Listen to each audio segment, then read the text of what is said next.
I have come to believe that caring for myself is not self-indulgent. Caring for myself is an act of survival. Audre Lorde.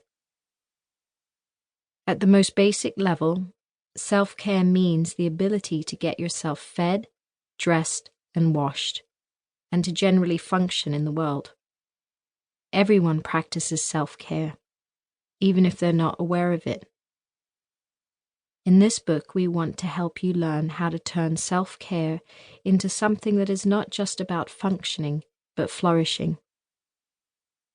The way we like to define self-care is learning to look after your own self as you would a child or a very dear friend, with love, kindness, and patience. We use the word caring as a compliment, yet when we talk about self-care, sometimes people assume it means only caring for oneself, regardless of the impact on others.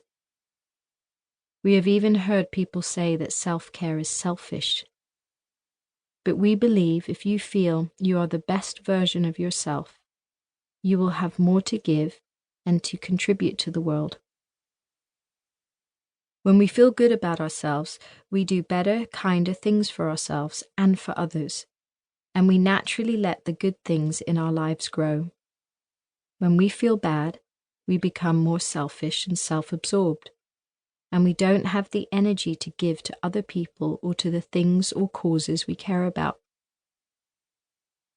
Self-care can sometimes seem like it's just a hashtag for wellness influencers on Instagram. But we want you to remember that self-care isn't just for people who have hours of spare time or lots of money for expensive massages or pedicures. You don't have to put off self-care until your life is less busy or until you've perfected your diet or bought those fancy yoga leggings. To us, self-care means being switched on, fully present, and engaged in your life. It's the opposite of switching off and retreating from the world.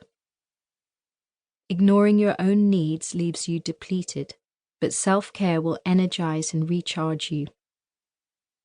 This is the real world, and there will always be demands on your time and energy.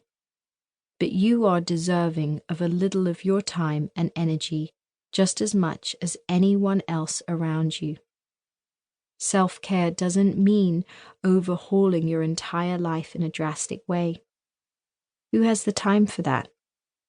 It's about meeting yourself where you are right now, instead of where you think you should be, and thinking about the small steps you can take to care for yourself better. You might be surprised at how transformative just a few small steps can be. So remember, self-care is not selfish. It is all about learning self-love, self-respect, self-compassion, and seeing the impact that all of these have on your own well-being and the well-being of those around you. This book is full of the ideas that have worked for us over the years, and we hope they'll inspire you too. What is self-care to you? You probably already know the basics.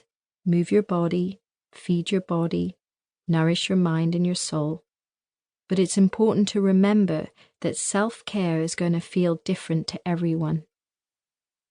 The best way to nail what self-care means to you is learning to know the difference between what you need rather than what you want.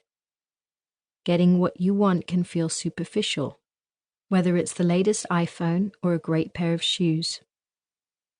It may give you an instant buzz, but it won't sustain you long term. Getting what you need goes a little deeper. Words like nourish, nurture, resource, recharge, refuel, love, and kindness are the essence of self-care. Remind yourself of these words when you're reaching towards a want.